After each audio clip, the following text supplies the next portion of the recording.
যখন দেখবেন বৃষ্টি হচ্ছে তখন দোয়া করবেন, দোয়া কবুল হবে ইনশাআল্লাহ। দোয়া করার আগে একবার বলবেন আলহামদুলিল্লাহ, কমপক্ষে একবার বলবেন আলহামদুলিল্লাহ রাব্বিল আলামিন, একবার কমপক্ষে। মানে প্রথমে আল্লাহর প্রশংসা করবেন, তারপর একবার দরুদ পড়বেন আল্লাহুম্মা সাল্লি আলা মুহাম্মাদ ওয়া সাল্লিম, তারপর হাত তুলে দোয়া শুরু করবেন। বৃষ্টি পড়ছে, দোয়া শুরু করে দেন, দোয়া কবুল হবে ইনশাআল্লাহ। আজান দিয়েছে, আজান এবং একামতের মাঝখানের সময়টা আছে, এই সময়টা কাজে লাগান, দোয়া কবুল হবে ইনশাআল্লাহ। নামাজে দাঁড়িয়েছেন, সেজদায় গিয়েছেন, সেজদায় দোয়া করেন, দোয়া কবুল হবে ইনশাআল্লাহ। প্রশ্ন করে অনেকে যে ভাই সেজদায় কি বাংলায় দোয়া করা যাবে? হ্যাঁ যাবে, যদি আপনার নামাজটা নফল নামাজ হয়। কোন নামাজ হয়? ফরজ নামাজে করবেন না, নফল নামাজে করতে পারেন ইনশাআল্লাহ। সেজদায় বান্দা আল্লাহর সবচেয়ে কাছাকাছি থাকে, এই সময়ে বেশি বেশি দোয়া করতে রাসূল সাল্লাল্লাহু আলাইহি ওয়াসাল্লাম তাগিদ দিয়েছেন। দোয়া করলে ডাইরেক্ট কবুল হবে ইনশাআল্লাহ। পিতা মাতার খেদমত করে দোয়া করেন, দোয়া কবুল হবে ইনশাআল্লাহ। এখন তো পিতা মাতার খেদমত মানুষ করতে চায় না। এটা সেই যুগ যে যুগে পিতা মাতার সাথে দাস দাসীর মতো আচরণ করা হয়। সন্তানরা ভুলে গেছো তোমরা যে তোমরাও একদিন পিতামাতা হবা। আমরাও কিন্তু একদিন পিতামাতা হব। যারা বিয়ে শাদী করেছে, সন্তান সন্ততি হয়েছে, তারা জানে এই যে প্রসব বেদনার একটা সেকেন্ড, 1 সেকেন্ড বা 1 মিনিট প্রসব যে বেদনা মায়ের হয়, এর ঋণ আমরা সারা জীবনে শোধ করতে পারবো না। পারবেন? এই কারণেই মায়ের পায়ের নিচ জান্নাতের কথা বলা আছে। মাদের সম্মান আল্লাহর কাছে অনেক বেশি, মেয়েদের সম্মান অনেক বেশি। এই নারীবাদী ফ্যামিলিস্টরা যা বুঝিয়েছে, ইসলাম এমন নয়। তো ইসলাম এমন নয়, ইসলামে মেয়ের মর্যাদা সবচেয়ে উপরে। সেই মেয়েদেরকে আমরা এখন কি করেছি? কাপড় চোপড় সব কমিয়ে কমিয়ে বেপর্দা করে রাস্তায় নামিয়ে দিয়েছে। যদি একটা মানুষ নিজের সম্মান না বোঝে, তাকে সম্মান কেউ দিতে পারে? নিজেকে চিনতে শিখুন। আমাদের সম্মান আল্লাহর কাছে অনেক বেশি। এটা বলছিলাম প্রিয় ভাইয়েরা, মায়ের পায়ের নিচে আল্লাহ পাক সন্তানের বেহেশতের কথা বলেছে। মা বোনদেরকে 4টা কাজ করতে বলো, অনলি 4টা কাজ। 5 ওয়াক্ত নামাজ যদি ঠিকমতো পড়তে পারে, 1 নাম্বার। 2, রমজান মাসে রোজা রাখে। 3 নাম্বার, পর্দা ঠিকঠাক মতো করে। আর 4 নাম্বার, স্বামীর আনুগত্য করে। ইনশাআল্লাহ জান্নাতের যে কোনো দরজা দিয়ে ইচ্ছা প্রবেশ করতে পারবে ইনশাআল্লাহ। এখানে স্বামীর আনুগত্যের কথা বলেছি, স্বামীর দাসত্বের কথা বলি না। আনুগত্য দাসত্ব এক জিনিস না। আনুগত্য মানে কি? আনুগত্য মানে আপনি স্বামীর যে কোনো ভালো কাজে আপনি তাকে সায় দিবেন, আনুগত্য। নামাজ পড়তে বলেছে, নামাজ পড়তে হবে। পর্দা করতে বলেছে, আপনি পর্দা করবেন। বেপর্দায় যাবেন, আপনি যাবেন না। এটা আনুগত্য। দাসত্ব কি? দাসত্ব হচ্ছে যে সে ভালো মন্দ যাই বলুক আপনি শুনছেন, এটা দাসত্ব। এটা করবেন না। মা বোনরা 4টা কাজ বাসায় গিয়ে আবার শুনিয়ে দিবেন। নবীজি বলেছেন 4টা কাজ কোনো মেয়ে করলে জান্নাতের যে কোনো দরজা দিয়ে ইচ্ছা প্রবেশ করতে পারবে। 1 নাম্বার, 5 ওয়াক্ত সালাত। 2 নাম্বার, রমজান মাসের সওম রোজা। 3 নাম্বার, পর্দা ঠিকঠাক মতো করবে, লজ্জাস্থানের হেফাজত। এবং 4 নাম্বার, স্বামীর আনুগত্য করা। মায়ের খেদমত করে দোয়া করেন, দোয়া কবুল হবে ইনশাআল্লাহ। বাবার খেদমত করে দোয়া করেন, দোয়া কবুল হবে ইনশাআল্লাহ। কোরআন তেলাওয়াত করে দোয়া করেন, দোয়া কবুল হবে ইনশাআল্লাহ। মনে করেন শেষ রাতে উঠেছেন, মানে শেষ রাত বলতে বোঝাচ্ছি এই ধরেন যে 2টার পর থেকে, এখন 2টা 2:30টার পর থেকে নিয়ে ফজর পর্যন্ত শেষ রাতে উঠেছেন। এই সময় আপনি যা দোয়া করবেন ইনশাআল্লাহ কবুল হবে। হ্যাঁ, বলতে বাধ্য হচ্ছি, এখনকার তরুণ সমাজ ওই 2টা 2:30টার দিকে ওই যে কার কার খেলা থাকে, ওই খেলাগুলো দেখার জন্য ওঠে, তাহাজ্জুদ পড়ার জন্য উঠতে পারে না। অথচ আল্লাহ পাক বলছেন কি, যে শেষ রাতে আল্লাহ পাক প্রথম আসমানে নেমে আসেন এবং আহ্বান করেন, কে আছো আমার কাছে কিছু চাইবে আমি দিব, কে আছো আমার কাছে রিজিক চাইবে দিব, কে আছো আমাকে ডাকবে আমি তোমার ডাকে সাড়া দিব, কে আছো আমার কাছে ক্ষমা চাইবে আমি তোমাকে ক্ষমা করে দিব। প্রিয় যুবক ভাইরা, আল্লাহকে মূল্যায়ন করতে শিখুন। এই সময়গুলোতে দোয়া করলে ইনশাআল্লাহ তাআলা আপনার দোয়া কবুল হবে ইনশাআল্লাহ। সবচেয়ে ইম্পর্টেন্ট হচ্ছে একটা, যেটা আমরা প্রত্যেক দিন পড়ি, প্রায় 17 রাকাত নামাজ পড়ি আমরা, ফরজ নামাজ। শুধু ফরজ নামাজের কথাই বলছি। এখানে আপনি 34টা সেজদা করেন। 17 রাকাত ফরজ, 34টা সেজদা করেন। প্রত্যেক সেজদায় যদি একটা করে দোয়া করতে পারেন ইনশাআল্লাহ আল্লাহ আপনার দোয়া কবুল করবেন। দোয়া কবুল করার কিছু জায়গা বলে দিলাম। বেশি বেশি দোয়া করতে হবে। আমরা উম্মার অবস্থাগুলোকে বুঝতে শিখব। এখানে এই 3 ব্যক্তি, এটা বলে আমি শেষের দিকে যাচ্ছি, একটু ধৈর্য ধরেন। এই 3 ব্যক্তি পড়ে গেছে গুহার মধ্যে। আমি বলছিলাম জেনা ছেড়ে দিলে তোমার দোয়া আল্লাহ পাক ডাইরেক্ট কবুল করবে ইনশাআল্লাহ। কিভাবে? এই দলিল দিচ্ছিলাম যে তারা বলছে আমাদের তো কোনো, আমাদের নেক আমল যা আছে এটা দিয়ে দোয়া করতে হবে, কোনো অপশন তো নাই বের হওয়ার। একজন বলছে যে আল্লাহ আমি আমার পিতামাতার খেদমত করতাম, মাকে দুধ পান না করিয়ে কখনো দুধ পান করি নাই, আল্লাহ এই কাজটা যদি তোমার কাছে ভালো লেগে থাকে আজকে আমাকে এই বিপদ থেকে উদ্ধার করো। এই দোয়া করার সাথে সাথেই এই গুহা থেকে পাথরটা একটু সরে গেল এভাবে। আর জড়বস্তু আল্লাহ পাকের হুকুম মানে, আল্লাহ পাকের হুকুম মানে না খালি দুইটা শ্রেণীর মানুষ, এক হচ্ছে মানুষ আর একটা জিন জাতি। এই পুরো প্রকৃতি আল্লাহ পাকের হুকুম মেনে চলে। আর জড় বলতে আসলে কিছু নাই, যদি আমি বোঝানোর জন্য জড় বলেছি, আল্লাহ পাকের হুকুমে সব কিছু জীবন্ত। এই যে মাটিতে আমরা বসে আছি না এখন, এই মাটি কিয়ামতের মাঠে সাক্ষী দিবে যে এখানে মাহফিল হয়েছিল। হ্যাঁ, ওইখানে বসে তুমি টিকটক করেছো, লেকচার শুনো নাই ভালো করে। একটা মাহফিলে যাচ্ছিলাম, দেখলাম যে এখন স্টেজে উঠি নাই, ওই সুযোগে দেখলাম যুব সমাজ রাস্তার পাশে দাঁড়িয়ে সিগারেট খাচ্ছে, ব্রেক নিচ্ছে আর কি, চা সিগারেটের ব্রেক। হুজুর আসলে আলোচনা শুনবো।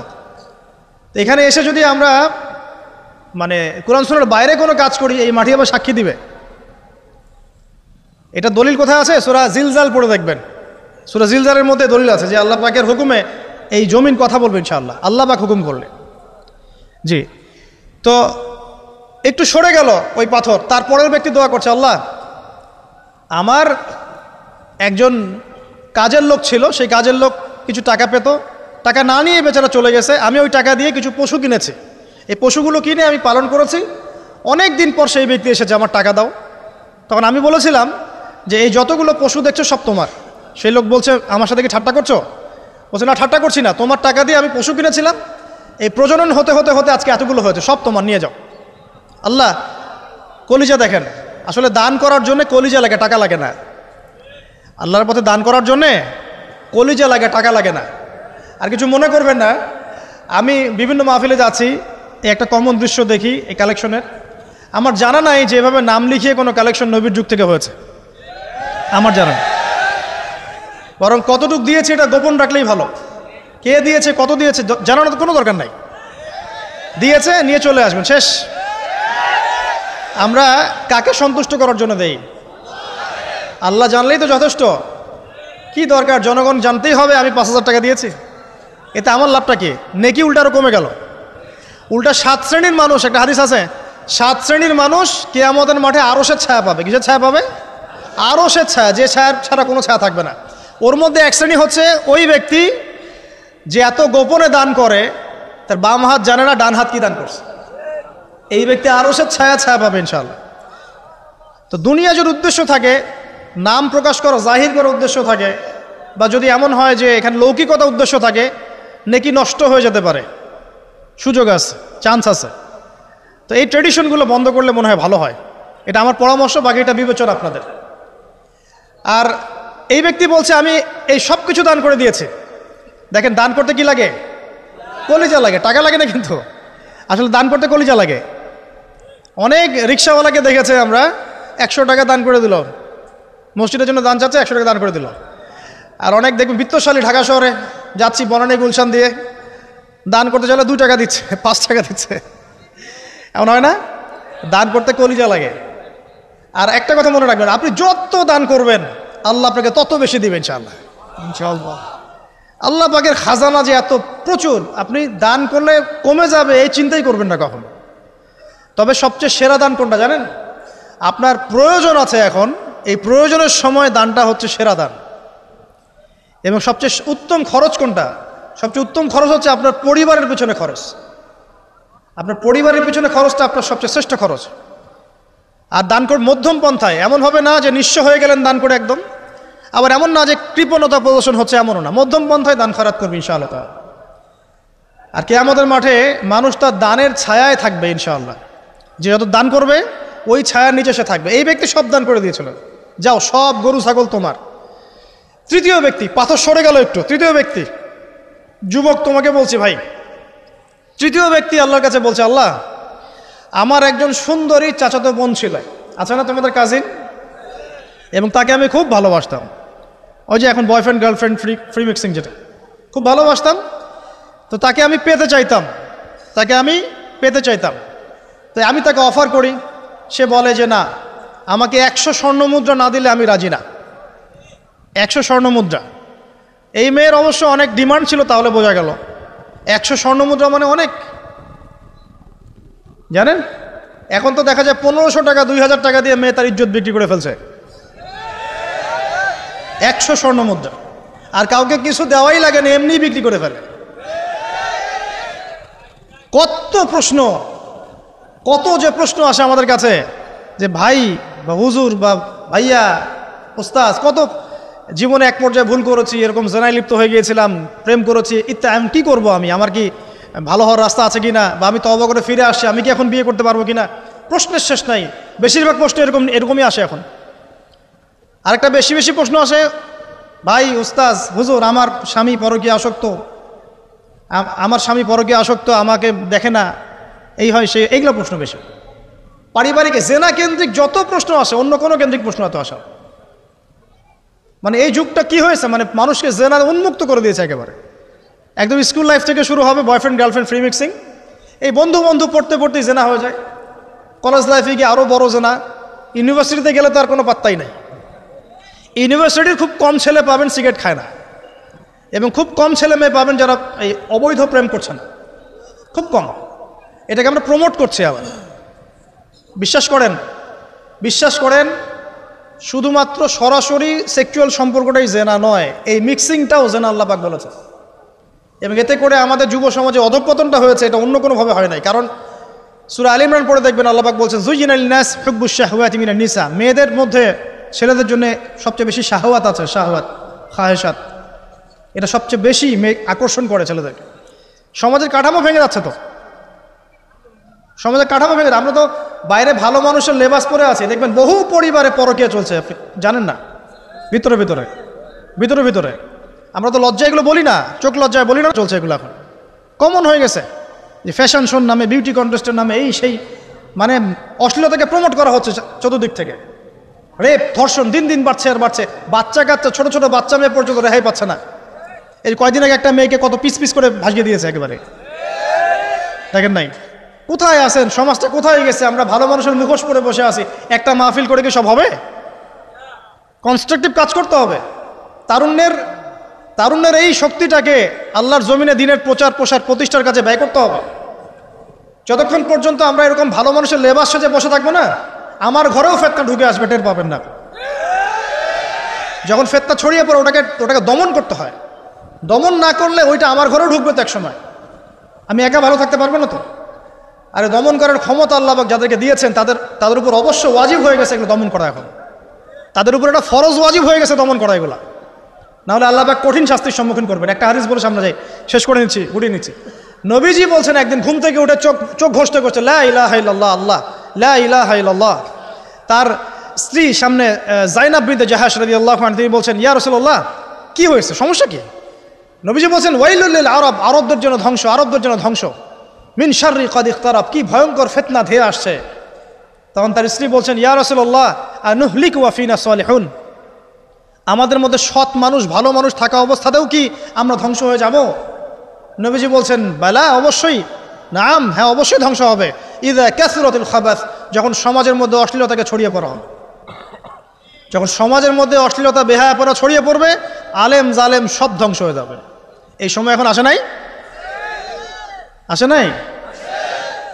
হারাম, একটা সামান্য একটা হারাম ঠুনকো একটা খেলাকে নিয়ে সারা বিশ্ব কি করতেছে দেখেন নাই?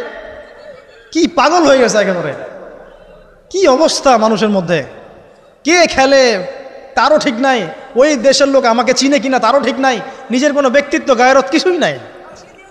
আশ্চর্য একটা জাতি আমরা। কে খেলছে? ভাবখানা এমন যে আমরা মনে হয় যুদ্ধ করে কাফেরদের সাথে দ্বীন ইসলাম কায়েম করে ফেলছে, একদম ভাবখানা। অথচ এগুলো তৈরি করা হয় কি জন্য? যাতে মুসলিম জাতি একদিকে ফোকাস করে থাকে, অন্যদিকে ওরা তাদের উদ্দেশ্য সাধন করবে।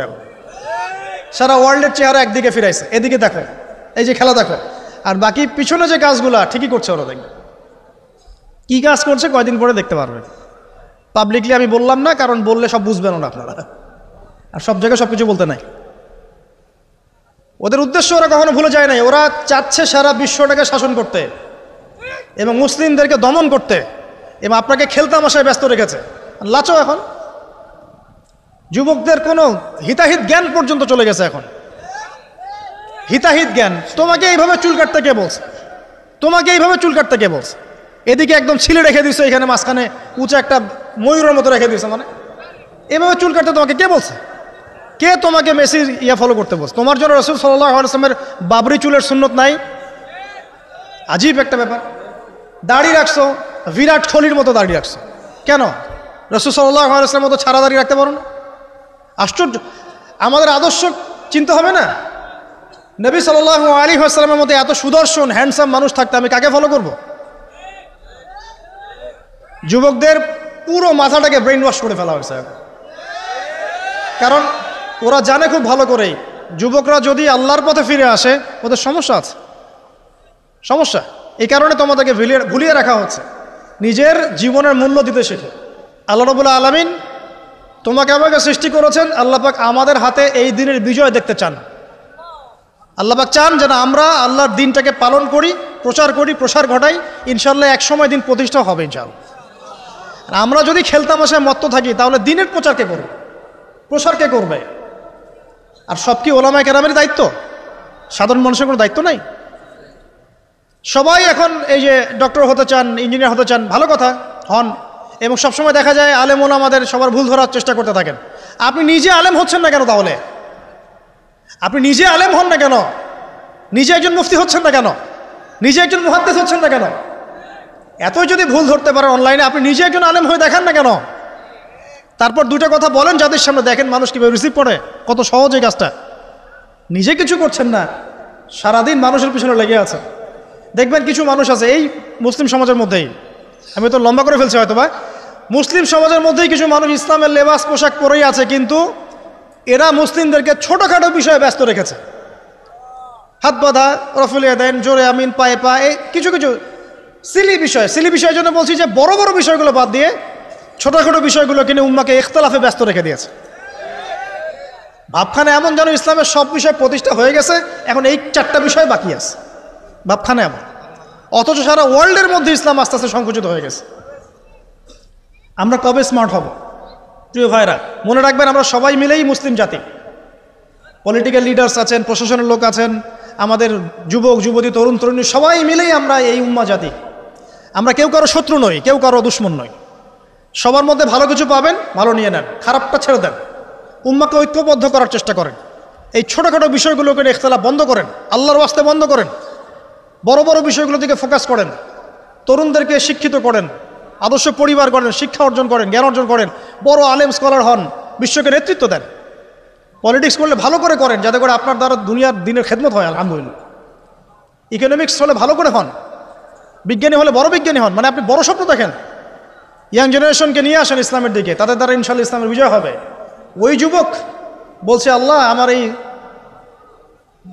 চাচাতো বোনকে পেতে চাইতাম, সে 100 স্বর্ণমুদ্রা চেয়েছে। 100 স্বর্ণমুদ্রা সে বহুত কষ্ট করে অর্জন করে শেষমেশ ওকে দিল। দেওয়ার পর বলছে, এখন আমাকে দাও।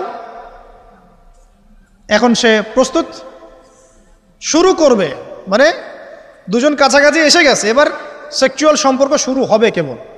এই হওয়ার সময় এই মেয়ে বলে বসছে যে, হে আল্লাহর বান্দা, আমি আমার সতীত্ব এতদিন পর্যন্ত হেফাজত করেছি, আল্লাহর দোহাই লাগে আমার সতীত্বটা নষ্ট করো না।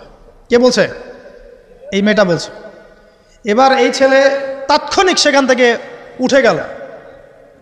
হাদিসে এমন শব্দ এসেছে যে সেই ছেলে ওই মেয়ের মানে মাঝখানে বসে পড়েছে আর কি। ওখান থেকে সে উঠে গেল, উঠে স্বর্ণমুদ্রাও নিল না, স্বর্ণমুদ্রা রেখে দিয়ে সে আল্লাহর ভয় সেখান থেকে উঠে চলে আসলো, জেনা করলো না। সে বলছে, আল্লাহ ওই কাজটা যদি আমি তোমার ভয়ে করে থাকি, তুমি যদি জানো, আজকে এই পাথরটা এখান থেকে সরিয়ে দাও আল্লাহ। আল্লাহ পাক সেই পাথরটা পুরো সরিয়ে দিলেন এখান থেকে। চাক্ষুষ মৃত্যুর হাত থেকে আল্লাহ পাক বাঁচালেন কোন ওসিলায়? জেনা থেকে দূরে থাকার ওসিলায়। প্রিয় যুবক ভাই এবং যুবতীদেরকে বলবো, চারিত্রিক পবিত্রতা হেফাজত করেন, আল্লাহর ওয়াস্তে নিজের জীবনটাকে পবিত্র করেন, দিনের ইলম অর্জন করেন, বেশি বেশি আমল করেন, ভালো কাজে ব্যস্ত থাকেন, সমাজ কল্যাণমূলক কাজ করেন, বেশি ভালো কাজে ব্যস্ত থাকেন। খারাপ সার্কেলের সাথে মিশিয়েন না, ভালো সার্কেলে মিশেন। আলেম ওলামার সাথে সম্পর্ক রাখেন, মাদ্রাসার সাথে একটু যোগাযোগ রাখেন, দিনী হালাকাগুলোয় বসেন। এই অহেতুক ফাহেসা কাজগুলোতে সময় নষ্ট করেন না। কোরআন তেলাওয়াত করেন, বেশি বেশি করেন, দিনী বইপত্র পড়েন। এই যে ভ্রাম্যমান লাইব্রেরিগুলো আছে না, বই পড়েন, আমি বলছি না শুধু ইসলামিক বই পড়তে হবে আপনাকে, আপনি অর্থনীতির বই পড়েন, সমাজবিজ্ঞানের বই পড়েন, রাষ্ট্রবিজ্ঞানের বই পড়েন, জিওপলিটিক্যাল বইগুলো পড়েন, কোরআন সুন্নাহ তো পড়বেনই, শিক্ষিত হন ইনশাআল্লাহ তাআলা। আজ হোক আর কাল হোক আমরা বিশ্বাসী ওই যে যুগটা ছিল, যে যুগে মুসলিমরা সারা বিশ্ব দাপটের সাথে দাপিয়ে বেরিয়েছে আর কি, প্রত্যেকটা ডিপার্টমেন্ট মুসলিমরা রুল করেছে, ইনশাআল্লাহ আবারও সেই সময় ফিরে আসবে ইনশাআল্লাহ। আমরা বিশ্বাস করি আল্লাহ রাব্বুল আলামিন তার রাসূলের মাধ্যমে জানিয়েছেন যে ফিতনাময় এই পরিবেশটা চিরস্থায়ী হবে না। এখন হয়তো ফিতনা চলছে, কিন্তু এরপরে আসবে ইনশাআল্লাহ তাআলা আল মাহদির যুগ। কার যুগ? ইমামুল মাহদির যুগ আসবে ইনশাআল্লাহ। তারপরে ঈসা ইবনে মারইয়ামকে আল্লাহ পাক পাঠাবেন এবং যত দুশমন আছে ইসলামের সবার সাথে সরাসরি ব্যাটল হবে, হাদিসে বলা আছে, কিছু করার নাই। এবং সেই যুদ্ধগুলোতে মুসলিমরা জিতবে ইনশাআল্লাহ। তারপরে সারা বিশ্বে ইসলামী খেলাফা কায়েম হবে ওই জেরুজালেম থেকে ইনশাআল্লাহ আযজা ওয়া জাল। আমরা দোয়া করি আল্লাহ রাব্বুল আলামিন আমাদের যুব সমাজকে যেন কবুল করে নেন, আমিন, এবং তাদেরকে এই জাগতিক ফিতনাগুলো থেকে আল্লাহ পাক হেফাজত করুন। আমাদের সতীত্ব, পবিত্রতা, চরিত্রের সৌন্দর্য আল্লাহ পাক যেন অটুট রাখে, জেনা থেকে আল্লাহ পাক যেন বাঁচিয়ে রাখে। আল্লাহ পাক আমাদের সবাইকে দিনের এলেম অর্জন করে তৌফিক দান করেন, জীবন সম্পর্কে সচেতন হওয়ার তৌফিক দান করেন, সময়কে মূল্যায়নের তৌফিক দান করেন, খাস পর্দায় থাকার তৌফিক দান করেন মা বোনদেরকে, এবং আমাদের মধ্যে উম্মার ঐক্যের জন্য কাজ করার তৌফিক আল্লাহ পাক সবাইকে দান করেন, আমিন।